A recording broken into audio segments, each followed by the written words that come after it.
অন্তর্বর্তী সরকারের প্রধান উপদেষ্টা ডক্টর মোহাম্মদ ইউনূসের আমন্ত্রণে আজ ঢাকা সফরে আসছেন জাতিসংঘের মহাসচিব অ্যান্টোনিও গুতেরেস। এমিরেটস এয়ারলাইন্সের একটি ফ্লাইটে ঢাকায় আসবেন তিনি। শুক্রবার পররাষ্ট্র উপদেষ্টা মোহাম্মদ তৌহিদ হোসেন ও প্রধান উপদেষ্টার রোহিঙ্গা ও অগ্রাধিকার ইস্যু বিষয়ক বিশেষ দূত ডক্টর খলিলুর রহমান জাতিসংঘের মহাসচিবের সঙ্গে সাক্ষাৎ করবেন। পরে প্রধান উপদেষ্টা ডক্টর মোহাম্মদ ইউনূসের সঙ্গে সাক্ষাৎ করবেন মহাসচিব। এরপর কক্সবাজার রোহিঙ্গা ক্যাম্প পরিদর্শনে যাবেন অ্যান্টোনিও গুতেরেস। সেখানে রোহিঙ্গাদের সঙ্গে সাক্ষাৎ করবেন তিনি। এছাড়া লাখো রোহিঙ্গা নিয়ে ইফতার করবেন প্রধান উপদেষ্টা ও জাতিসংঘের মহাসচিব। বিষয়টি নিয়ে কক্সবাজারের রোহিঙ্গা ক্যাম্পে বইছে উৎসবের হাওয়া। নতুন সাজে সেজেছে উখিয়া, মেরামত করা হয়েছে পথঘাট, আশেপাশের এলাকা ঢেকে ফেলা হয়েছে নিরাপত্তার চাদরে। শনিবার ঢাকায় থাকা সংস্থাটির কর্মকর্তাদের সঙ্গে বসবেন জাতিসংঘের মহাসচিব। একই দিন সুশীল সমাজের প্রতিনিধিদের সঙ্গে সাক্ষাৎ করার কথা রয়েছে। মৃত্যুপরীতে পরিণত হয়েছে কুষ্টিয়ার সড়ক মহাসড়কগুলো। অবৈধ যানবাহনে দৌড়াতে প্রতিনিয়তই সড়কে ঘটছে প্রাণহানির ঘটনা। গত এক মাসে জেলায় সড়ক দুর্ঘটনায় নিহত হয়েছে স্কুল শিক্ষার্থী সহ অন্তত ৩০ জন। ফলে মহাসড়কগুলো আতঙ্কের কারণ হয়ে দাঁড়িয়েছে জনসাধারণের। প্রতিনিয়তই এমন দুর্ঘটনার জন্য প্রশাসনের ভূমিকাকে দুষছেন সচেতন মহল। প্রতিনিধি আব্দুর রাজ্জাক বাচ্চু রিপোর্ট জানাচ্ছেন জুবাইর রহমান। হাসপাতাল ও পুলিশের তথ্যমতে কুষ্টিয়ার সড়ক মহাসড়কে গত এক মাসে জেলায় ১০০টিরও অধিক সড়ক দুর্ঘটনা ঘটেছে। এতে স্কুল শিক্ষার্থী ইব্রাহিম হোসেন, সাকিম হোসেন ও মুস্কান সহ বিভিন্ন বয়সের অন্তত ৩০ জন নিহত হয়েছে। আহত হয়েছে শতাধিক মানুষ। মৃত্যুপুরীতে পরিণত হয়েছে জেলার সড়ক মহাসড়কগুলো, জানিয়ে আতঙ্কিত কুষ্টিয়াবাসী। নিরাপদ সড়কের দাবিতে আন্দোলনে নেমেছে শিক্ষা প্রতিষ্ঠান। নিরাপদ সড়ক চাই আন্দোলন সহ জেলার সর্বস্তরের মানুষ। বের হবো এই রাস্তা থেকে, আসলে ঘরে সুস্থভাবে ফিরতে পারবো কিনা। গত 2 সপ্তাহের মধ্যে এখানে 2টো মাসুম বাচ্চা অনিরাপত্তাজনিত কারণে অ্যাক্সিডেন্ট হয়েছে। এই যে ফিটনেসবিহীন গাড়িগুলো যেন রাস্তাতে বেপরোয়া গতিতে না চলে। সড়কের সামনে যানবাহনের ড্রাইভারদের অসচেতনতা, এটা একটা অন্যতম ব্যস্ততম সড়ক। ফুট ওভারব্রিজ এবং একটা স্পিড ব্রেকার অতি দ্রুত যেন দিয়ে যায়। অবৈধ যানবাহনের দৌরাত্বের কারণেই উদ্বেগজনক হারে বাড়ছে সড়কের হতাহতের ঘটনা। এর জন্য প্রশাসনের নিষ্ক্রিয় ভূমিকাকেই দুষছেন জেলা সচেতন মহল। পুলিশ থেকেও প্রতিদিন আমরা ছাত্ররা যখন এখানে স্কুলে আসে এবং যায়, ঠিক সেই সময়ে পুলিশ থেকেও কিছু নিরাপত্তার ব্যবস্থা এখানে করা হোক। ট্রাফিক পুলিশ ও হাইওয়ে পুলিশের রয়েছে মাসিক চুক্তি এদের সাথে। প্রত্যেকটা নসিমন করিমন থেকে মাসিক ১,০০০ চুক্তিতে তারা এই হাইওয়েতে এই নসিমন করিমন উঠতে দেয়। তবে ট্রাফিক পুলিশ বলছে সড়কে দুর্ঘটনা রোধে অবৈধ যানবাহনের বিরুদ্ধে নিয়মিতই অভিযান পরিচালনা করে আটকের পাশাপাশি জরিমানা সহ দেওয়া হচ্ছে মামলা। সড়ক পরিবহন আইনে ৮৯(২) ক্লজে প্রত্যেকটা পস মেশিনের মাধ্যমে আমরা মামলা রুজু করতেছি। তারা জরিমানার মাধ্যমে জরিমানা দিয়ে আমাদের এখান থেকে গাড়িগুলি অবমুক্ত করে নিয়ে যাচ্ছে এবং এই গাড়িগুলি আটক করলে মিনিমাম 2 দিন 1 দিন রাখা হয়। সড়ক মহাসড়কগুলোতে অবৈধ যানবাহন চলাচল বন্ধ করতে পারলেই কমবে দুর্ঘটনা সহ প্রাণহানির ঘটনা। তাই এসব অবৈধ যান চলাচল বন্ধে প্রশাসনকে আরও কঠোর হওয়ার তাগিদ ভুক্তভোগীদের। Zubair Rahman, My TV news. চিকিৎসক না থাকায় রোগী ভর্তি সহ অন্তবিভাগীয় সব ধরনের কার্যক্রম বন্ধ হয়ে গেছে বরগুনার বেতাগী হাসপাতালে। বিভিন্ন সময় হাসপাতালটিতে চিকিৎসক পদায়ন করা হলেও তারা যোগ না দেয়ায় এমন পরিস্থিতি দেখা দিয়েছে। হাসপাতালটিতে চিকিৎসারত রোগীদের ছাড়পত্র দেওয়া হচ্ছে অন্যত্র চিকিৎসা করানোর জন্য। সীমাহীন দুর্ভোগে পড়েছে রোগীরা। প্রতিনিধি মোহাম্মদ আসাদুজ্জামান অন্তুর রিপোর্ট জানাচ্ছেন ইলিয়াস কমল।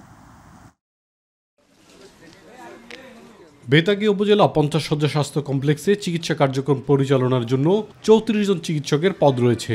হাসপাতালটিতে বর্তমানে উপজেলা স্বাস্থ্য কর্মকর্তা ছাড়া রয়েছেন একজন ডেন্টাল চিকিৎসক। পর্যাপ্ত চিকিৎসক না থাকায় হাসপাতালটির আন্তঃবিভাগের ভর্তি সহ সকল কার্যক্রম সম্প্রতি বন্ধ করে দিয়েছেন স্বাস্থ্য কর্মকর্তা। হাসপাতাল তো শুধু একজন দিয়ে চলে না, আমাদের আউটডোর চালানো লাগে, ইনডোর চালা লাগে, মর্নিং ইভিনিং নাইট করার ব্যবস্থা করা লাগে, রাউন্ডের ব্যাপার আছে, ইমার্জেন্সি লাগে মর্নিং ইভিনিং নাইট। এটা সম্পূর্ণ কিছু শেষ হয়ে গেছে। এখন যে অবস্থা চাইনি ইনডোরটা আমাদের বন্ধ রাখতে হইতেছে। আমার হচ্ছে বরিশাল বিভাগের সম্মানিত ডাইরেক্টর স্যারের সঙ্গে কথা বলছি, উনি বলছে যে এখন হলো লোকালি তুমি যা করার করো। এতে সীমাহীন দুর্ভোগে পড়েছে হাসপাতালটিতে ভর্তি থাকা রোগীরা। তাদেরকে অন্যত্র চিকিৎসা নেওয়ার জন্য দেয়া হচ্ছে ছাড়পত্র। এছাড়া নতুন চিকিৎসা নিতে আসা ভর্তিযোগ্য রোগীদের বলা হচ্ছে অন্যত্র চিকিৎসা নিতে।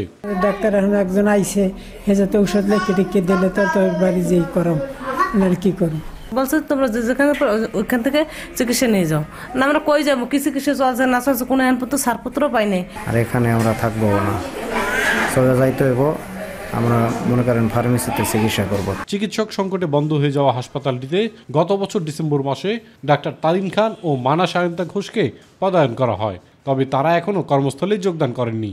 একই রকম গত ফেব্রুয়ারি মাসে মোহাম্মদ মনিরুজ্জামান ও ডাক্তার রবীন্দ্রনাথকে পদায়ন করা হয় হাসপাতালটিতে। কর্মস্থলে যোগ দেননি তারাও। কর্মস্থলে যোগদান না করা চিকিৎসকদের বিরুদ্ধে ব্যবস্থা নেওয়ার দাবি জানান বেতাগী উপজেলা স্বাস্থ্য কর্মকর্তা। আমাদের ঊর্ধ্বতন কর্তৃপক্ষ যারা জয়েন করেন না, যারা এরকম অধ্যত্ব প্রকাশ করেন আমাদের ডিরেক্টর অ্যাডমিন স্যারের ডিজি হেলথ ডিরেক্টর অ্যাডমিন স্যারের এইগুলো আদেশ বিরুদ্ধে, তাদের বিরুদ্ধে শৃঙ্খলা বিরোধী যেন একটা এইসব আচরণের জন্য উপযুক্ত ব্যবস্থা নেওয়া হয়। বেতাগী উপজেলা স্বাস্থ্য কমপ্লেক্সে দ্রুত চিকিৎসক পদায়নের মাধ্যমে হাসপাতালের চিকিৎসা সেবা চালুর দাবি জানিয়েছেন স্থানীয়রা। ইলিয়াস কমল, মাই টিভি। টাঙ্গাইলের ঐতিহ্যবাহী বাঁশ বেতের তৈরি হস্তশিল্প কর্মসংস্থান তৈরির পাশাপাশি ব্যাপক জনপ্রিয় হয়ে উঠেছে। পরিবেশ বান্ধব হওয়ায় দিন দিন বাড়ছে এর চাহিদা। দেশের চাহিদা মিটিয়ে বিদেশেও রপ্তানি হওয়ায় অর্থনীতিতে গুরুত্বপূর্ণ অবদান রাখবে বলে মনে করেন এলাকাবাসী। প্রতিনিধি আনিস খানের রিপোর্ট, জানাচ্ছেন মিফতা গালিব। 90 দশকে দেশের কুটির শিল্প বিশ্বব্যাপী সমাদৃত হলেও বর্তমানে এই শিল্প যেন মৃতপ্রায়। কিন্তু টাঙ্গাইলের দেলদুয়ার উপজেলার বর্ণি, প্রয়োগজানি ও কোপাখি গ্রামের কারুশিল্পী নুরনবী ও সুমন মিয়ার তৈরি বাঁশ বেতের তৈরি হস্তশিল্প শত বছরের পুরনো ঐতিহ্যে নিয়ে গিয়েছে। বাঁশ বেতের তৈরি এসব হস্তশিল্প গ্রামের অধিকাংশ লোকজনেরই প্রধান পেশা হয়ে উঠেছে। সরকারি বেসরকারি সহযোগিতা পেলে এই শিল্পকে আরও এগিয়ে নেওয়া সম্ভব হবে বলে জানান তারা। বছর ধরে কাজ করি, কাজ করে সংসারে ভালোই চলতেছে। এই জায়গায় যা বেতন পাই ওই জায়গা দিয়ে মা বাবাকে সাহায্য করি, সংসারের পাশাপাশি এই কাজগুলো করি। বর্তমানে বাস্কেট, হাতের তৈরি ল্যাম্পসেট, প্লেসমেট, মোড়া, ট্রে, ফুলের ঝুড়ি, টিস্যু, গয়নার বক্স, জানালার পর্দা, ওয়েস্ট পেপার ঝুড়ি সহ তৈরি শৌখিন এসব পণ্য দেশের গণ্ডি ছাড়িয়ে বিশ্বের 10 থেকে 12টি দেশে রপ্তানি হচ্ছে। দেশের বিভিন্ন অঞ্চলেও বা বিভিন্ন ডিস্ট্রিক্টেও আমরা মাল সেল করি, বা বিভিন্ন শোরুম, বিভিন্ন ইভেন্টের কাজ, বিভিন্ন রেস্টুরেন্ট সাজানোর, এগুলো সমস্ত কিছু আমরা মোটামুটি কাজ করি। এমন কুটির শিল্পে সরকারি সহযোগিতা পেলে বৈদেশিক মুদ্রা অর্জনের পাশাপাশি রক্ষা হবে ঐতিহ্য, এমনটাই মনে করেন স্থানীয়রা। আধুনিক টেকনোলজি যেটা আছে, যেটা দেশের বাইরে যারা করে এই হস্তশিল্পের কাজ, ভিয়েতনাম, চায়না, ইন্দোনেশিয়া, ওরা যেভাবে কাজ করে কিছু মেশিনারি ছোঁয়া, এইগুলো যদি আমাদের আইনে দিত সরকারিভাবে বা ফ্রিভাবে যদি আইনে দিত, তাহলে আমাদের এই জনগোষ্ঠীর জন্য একটু উপকার হতো। মিফতা গালিব, মাই টিভি। জাতীয় পরিচয়পত্র সেবা নির্বাচন কমিশনের কাছে রাখার দাবিতে 2 ঘন্টার অবস্থান কর্মসূচি শুরু করেছেন ইসি সচিবালয়ের কর্মকর্তা কর্মচারীরা। এই মুহূর্তে নির্বাচন কমিশনে আছেন সহকর্মী আবু সাইদ অপু, যুক্ত হচ্ছে তার সাথে। অপু, কর্মসূচির বিষয়ে আর কি তথ্য আছে আপনার কাছে?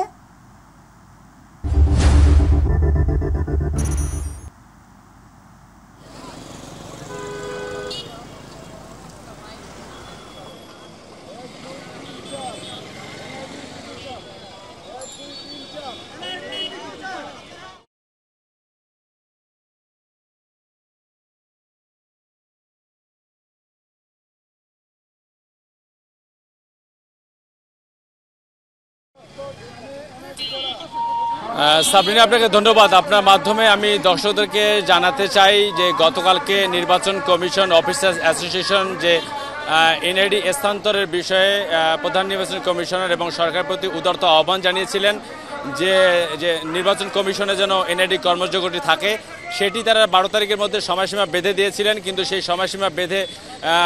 সময়সীমার মধ্যে নির্দিষ্ট কোনো দৃশ্যমান পদক্ষেপ না দেখার কারণে তারা আজকে কিন্তু 13ই মার্চ সারা দেশে সকল নির্বাচন কমিশনে যে কর্মকর্তা কর্মচারী রয়েছেন এবং নির্বাচন কমিশন সচিবালয়ে যে এনআইডি কর্মচারীর সঙ্গে জড়িত রয়েছেন তারা কিন্তু মানববন্ধন সহ অবস্থান কর্মসূচির একটি ঘোষণা দিয়েছেন গতকালকে আনুষ্ঠানিক ব্রিফিংয়ের মাধ্যমে। এর পরপর কিন্তু ঠিক সন্ধ্যায় আইসিটি টাওয়ারে আগারগাঁওস্থে এবং প্রধান উপদেষ্টার যে বিশেষ সহকারী ফয়েজ আহমেদ তিনি কিন্তু আসলে গণমাধ্যম কর্মীদেরকে জানিয়েছিলেন যে আপাতত সংসদ নির্বাচনের আগ পর্যন্ত এনআইডি নির্বাচন কমিশন সচিবালয়েই থাকছে। এই আপাতত শব্দটির উপর প্রেক্ষাপটে কেন্দ্র করে যারা আসলে কর্মসূচি ঘোষণা করেছিলেন তাদের কথা হচ্ছে যে এই আপাতত শব্দটি চান না, যেহেতু এনআইডি নির্বাচন কমিশনে তো তৈরি হয়েছে এবং এখানে আউটসোর্সিংয়ের মাধ্যমে তারা কাজ করছে এবং যারা সেবা নেওয়ার কথা তারা সেবা নিচ্ছে। অতএব এই নির্বাচনে কমিশনের জন্য এনআইডিটা থাকে সেই বিষয়টি কিন্তু তিনি মানে স্পষ্ট করেছেন এখানে যারা মানববন্ধনে অংশ নিয়েছেন। তবে তাদের দাবি যতক্ষণ না পর্যন্ত স্পষ্ট আকারে সরকারের তরফ থেকে কোনো বার্তা আসবে না যে এনআইডি নির্বাচন কমিশনের আওতায় থাকবে এবং যাতে করে কোনো প্রকার তাদের যে নির্বাচন কমিশনের পক্ষ থেকে যে পদক্ষেপ নেওয়ার কথা সাংবিধানিকভাবে, এবং এটা কিন্তু আসলে জাতীয় সংসদ নির্বাচনের সাথে খুব গুরুত্বপূর্ণ একটা বিষয় এবং ভোটার তালিকা হালনাগাদের একটা বিষয় রয়েছে, এই সব কিছু বিবেচনা করে নির্বাচন কমিশন রাখবে। এই মানববন্ধনে যারা উপস্থিত রয়েছেন তাদের দাবিটা ছিল এরকম। আরেকটা বিষয় আপনাকে জানিয়ে রাখি, ঠিক 11টা 5 মিনিটে ইউরোপিয়ান ইউনিয়নের 5 সদস্যের একটি দল প্রধান নির্বাচন কমিশনার এম নাসিরুদ্দিনের সাথে আগামী জাতীয় সংসদ ত্রয়োদশ জাতীয় সংসদ নির্বাচন নিয়ে তারা সাক্ষাৎ করতে আসবেন এবং সেই সাক্ষাতের অপেক্ষায় আমি আছি এবং সাক্ষাৎ শেষে আসলে প্রধান নির্বাচন কমিশনার এবং ইউরোপিয়ান ইউনিয়নের যে প্রতিনিধি দল আসবেন তারা কি বলবেন নির্বাচন নিয়ে, আগামী নির্বাচন নিয়ে কতটুকু সহযোগিতা করতে পারবেন সেটি হয়তো আমরা পরবর্তী সংবাদে জানিয়ে রাখবো। তবে এখন আসলে যারা কর্মবিরতি 11টা থেকে 1টা পর্যন্ত তারা পালন করবে এবং যতক্ষণ না এই আপাতত শব্দ থেকে সরে আসবে ততক্ষণ পর্যন্ত তাদের এই কর্মসূচি আরও অব্যাহত থাকবে এবং পরবর্তী কর্মসূচি কি আসতে পারে সেটা হয়তো আমরা পরবর্তী সংবাদে আপনাদেরকে জানিয়ে দেব। সাবরিনা। আপনাকে ধন্যবাদ। শেরপুরে জেলা প্রশাসন ও পরিবেশ অধিদপ্তরের যৌথ অভিযানে শ্রীবর্দী উপজেলায় গড়ে ওঠা 3টি অবৈধ ভাটায় উচ্ছেদ অভিযান পরিচালনা করা হয়েছে। বুধবার দিনব্যাপী শ্রীবর্দী উপজেলার তেজারকান্দি, পূর্ব ঝিনিয়া ও পশ্চিম ঝিনিয়া গ্রামে গড়ে ওঠা 3টি অবৈধ ইট ভাটায় উচ্ছেদ অভিযান পরিচালনা করেন শ্রীবর্দী উপজেলা সরকারি কমিশন ও নির্বাহী ম্যাজিস্ট্রেট মোহাম্মদ নাহিদুল ইসলাম। এ সময় 3টি ভাটার কিলন ও চিমনি ভেঙে ফেলা হয় এবং কাঁচা ইট ধ্বংস করে ভাটার সকল কার্যক্রম বন্ধ করে দেওয়া হয়।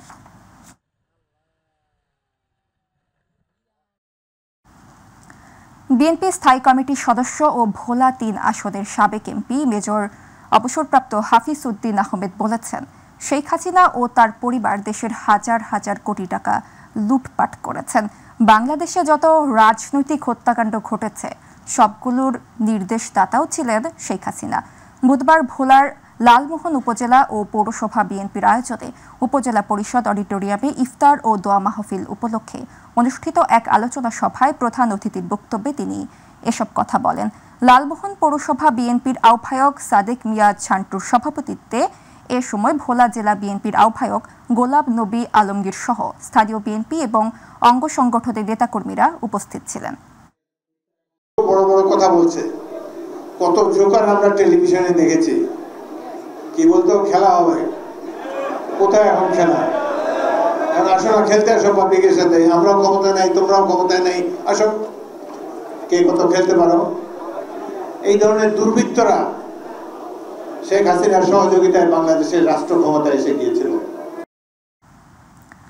বিএনপির চেয়ারপারসন বেগম খালেদা জিয়া ও ভারপ্রাপ্ত চেয়ারম্যান তারেক রহমানের রোগ মুক্তি কামনায় বরিশাল মহানগর বিএনপির আয়োজনে একাধিক ওয়ার্ড বিএনপির উদ্যোগে উত্তর আমানতগঞ্জ বি অ্যাডভোকেট কলেজ চত্বরে ইফতার মাহফিল ও দোয়া মোনাজাত অনুষ্ঠিত হয়।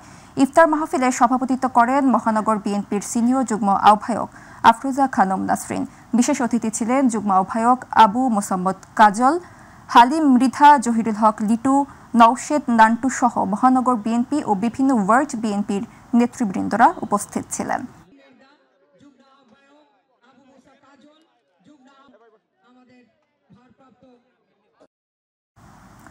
সাবেক রাষ্ট্রপতি জিয়াউর রহমানের আত্মার মাগফিরাত কামনায় বিএনপি চেয়ারপারসন বেগম খালেদা জিয়ার রোগ মুক্তি ও সুস্থতা কামনায় এবং বিএনপির ভারপ্রাপ্ত চেয়ারম্যান তারেক রহমান কর্তৃক ঘোষিত রাষ্ট্র কাঠামো মেরামতের 31 দফা বাস্তবায়নে জনসম্পৃক্ততা বৃদ্ধির লক্ষ্যে নারায়ণগঞ্জের রূপগঞ্জে দোয়া ও ইফতার মাহফিলের আয়োজন করা হয়েছে। বুধবার নারায়ণগঞ্জ জেলা স্বেচ্ছাসেবক দলের আহ্বায়ক মাহবুবুর রহমান মাহবুবের সভাপতিত্বে দোয়া ও ইফতার মাহফিলের অনুষ্ঠানে প্রধান অতিথি হিসেবে উপস্থিত ছিলেন বিএনপি জাতীয় নির্বাহী কমিটির সদস্য বীর মুক্তিযোদ্ধা কাজী মনিরুজ্জামান মনির।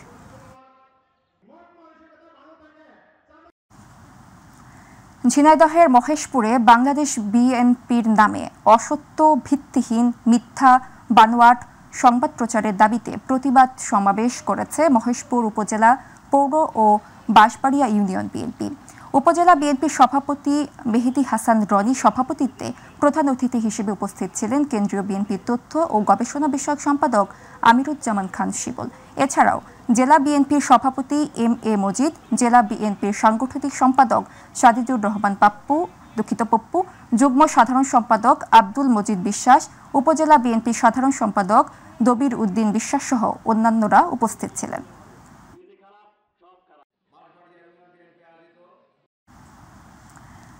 সুন্দরবনের শিবসা নদীতে অভিযান চালিয়ে 25 কেজি হরিণের মাংস সহ 5 জন হরিণ শিকারীকে আটক করেছে কোস্টগার্ড।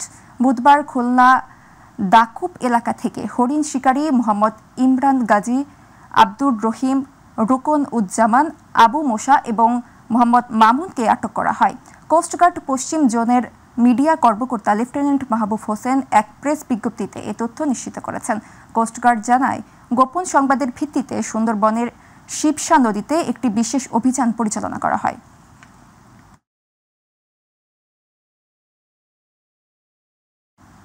গাজীপুরের কালিয়াকৈর উপজেলার আটাবহ ইউনিয়ন বিএনপি ও অঙ্গ সংগঠনের উদ্যোগে বুধবার ইফতার ও দোয়া মাহফিল অনুষ্ঠিত হয়েছে। অনুষ্ঠানে সাবেক রাষ্ট্রপতি জিয়াউর রহমানের রুহের মাগফিরাত, বিএনপি চেয়ারপারসন সাবেক প্রধানমন্ত্রী বেগম খালেদা জিয়ার সুস্থতা ও দলের ভারপ্রাপ্ত চেয়ারম্যান তারেক রহমানের দীর্ঘায়ু কামনা করে বিশেষ মোনাজাত করা হয়। অনুষ্ঠানে আটাবহ ইউনিয়ন বিএনপির সাধারণ সম্পাদক আব্দুল্লাহ আল মামুন এর সঞ্চালনা, আটাবহ 8 নং ওয়ার্ড বিএনপির সাধারণ সম্পাদক আবুল বাসার এর সভাপতিত্বে প্রধান অতিথি হিসেবে উপস্থিত ছিলেন কেন্দ্রীয় বিএনপির নির্বাহী সদস্য ও ঢাকা বিএনপির সাংগঠনিক সম্পাদক কাজী সাইয়েদুল আলম বাবুল। বিশেষ অতিথি হিসেবে উপস্থিত ছিলেন উপজেলা বিএনপির সাধারণ সম্পাদক পারভেজ আহমেদ সহ বিএনপির নেতাকর্মীরা। দিনাজপুরের পার্বতীপুর উপজেলার কৃষকদের কাছে নিরাপদ পদ্ধতিতে টমেটো উৎপাদনের ক্ষেত্রে জনপ্রিয় নাম হয়ে উঠেছে মালচিং পদ্ধতি। বেসরকারি উন্নয়ন সংস্থা গ্রাম বিকাশ কেন্দ্রের উদ্যোগে প্রথমবারের মতো এ পদ্ধতিতে উপজেলা ফসল উৎপাদন শুরু হয়েছে। জমিতে বেড তৈরির পর মালচিং পেপারের মাধ্যমে তার ঢেকে নির্দিষ্ট দূরত্বে ফুটো করে চারা রোপণ করা হয়। রোগবালাই কম হওয়ায় পাশাপাশি স্বল্প খরচ ও সেচে অধিক উৎপাদনের কারণে আর্থিকভাবে লাভবান হচ্ছেন কৃষকেরা। এবারে উপজেলায় প্রায় 20 বিঘা জমিতে টমেটোর বাণিজ্যিক উৎপাদন করা হয়েছে। অধিক উৎপাদনশীল মালচিং পদ্ধতিতে ফসল উৎপাদনের লক্ষ্যে মাঠ দিবস ছাড়াও ফসলের বীজ ও উপকরণ সরবরাহের মাধ্যমে কাজ করে যাচ্ছে গ্রাম বিকাশ কেন্দ্র। পার্বতীপুরে মালচিং পদ্ধতি নিয়ে কাজ করতেছে, আমরা এই কারণে গ্রাম বিকাশকে ধন্যবাদ জানাই। আমরা মালচিং পেপার ফসলের চারা সহায়তা করছি এবং মালচিং পেপার নতুন পদ্ধতি ব্যবহার করে কৃষক প্রচুর লাভবান হয়েছে। ফলন ভালো হয়, পোকামাকড় উপদ্রব নাই বলতেই চলে। মালচিং পেপার ব্যবহার করে এই যে টমেটো চাষ করছি, আমরা টমেটো চাষ করে অনেক লাভবান হয়েছি। নড়াইলে পবিত্র মাহে রমজান ও ঈদুল ফিতর উপলক্ষে নিত্য প্রয়োজনীয় দ্রব্যের দাম মোহনীয় রাখার লক্ষ্যে মতবিনিময় সভা জেলা প্রশাসক শারমিন আক্তার জাহানের সভাপতিত্বে অনুষ্ঠিত হয়েছে। আলোচনা সভায় বক্তব্য রাখেন অতিরিক্ত জেলা প্রশাসক লিঙ্কন বিশ্বাস সহ জেলার বিশিষ্ট সুধীজন, সাংবাদিক, বিভিন্ন দপ্তরের প্রধান গণ্যমান্য উপস্থিত ব্যক্তিগণ।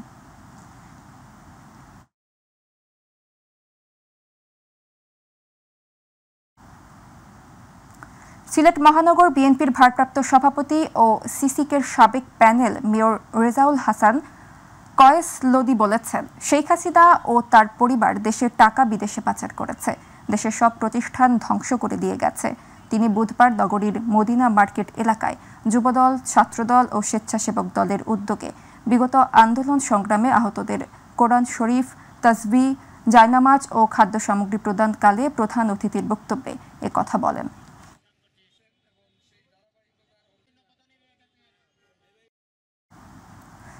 জমি সংক্রান্ত বিরোধের জেরে বরকতুল্লাহ তালুকদার নামে এক ব্যক্তিকে বেধড়ক মারপিট ও কুপিয়ে জখম করার অভিযোগ উঠেছে। মাগুরায় মোহাম্মদপুর উপজেলার রাজাপুর ইউনিয়নের নিত্যান্দপুর গ্রামে এই ঘটনা ঘটে।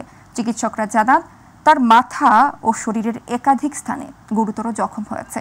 এ বিষয়ে মোহাম্মদপুর থানার ভারপ্রাপ্ত কর্মকর্তা আব্দুর রহমান জানান, কুপিয়ে জখমের ঘটনায় আব্দুর শুকুর বিশ্বাস ও জিয়াউর রহমান সহ একাধিক ব্যক্তিকে আসামি করে বরকত উল্লাহর চাচাতো ভাই বাদী হয়ে থানায় মামলা প্রদান করেছেন।